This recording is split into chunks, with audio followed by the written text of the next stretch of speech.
Hi, I'm Rebecca Brayton and welcome to WatchMojo.com. And today we're speaking with Terry O'Reilly, who will be telling us more about the history of branded content and product placement, as well as the effects of social media on advertising. Can you talk to us a bit more about branded content and product placement?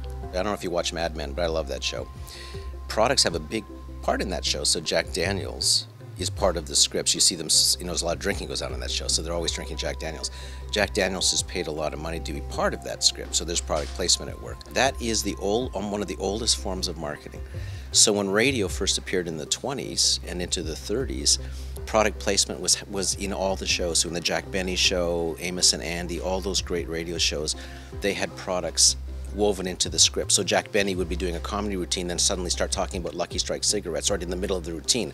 Not going to a commercial, but in the middle of the script. Branded content, here, I'll give you a couple of examples of it. So when you watch The Apprentice, and one of the tasks on The Apprentice is, for example, they'll say, okay, the two groups, you have to create a great ad for Kodak. And then you have to come back at the end of the show and tell us what your great advertising campaign was and how it did.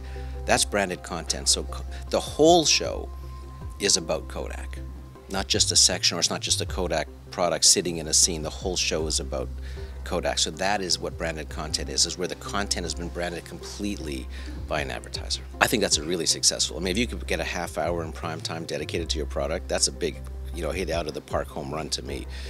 But it still has to be good. Like, it can't just be there. It has to be a great show, and it has to be worth watching for it to be successful. What effect have social media sites and the YouTubes of the world had on your industry? YouTube has been a huge impact on our business, because suddenly you can post television spots, for example, and sometimes, not all the time, sometimes reach millions of people at zero media cost. I mean, television advertising is the most expensive advertising you can do.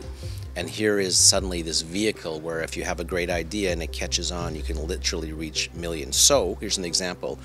That great Dove ad you may remember, where you see the woman's face transform. That was done by a Canadian agency. And that got something like 5 million views inside a couple of weeks. Like, you couldn't even get that on the best TV media buy.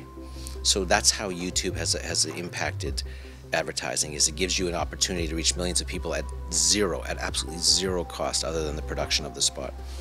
The flip side is Facebook, Twitter, other social sites. Marketing hasn't figured out how to use those well yet, because I think the problem is those sites are social places, not marketplaces. So I think advertising's having, like, they're kind of, they're looking through the window and they're seeing millions of people there, but they don't quite know how to work it yet. So I think that'll be the next beat in advertising, is they'll figure out how to use Facebook and Twitter well. Right now they're doing it poorly and not doing it all because they're afraid the community is going to revolt.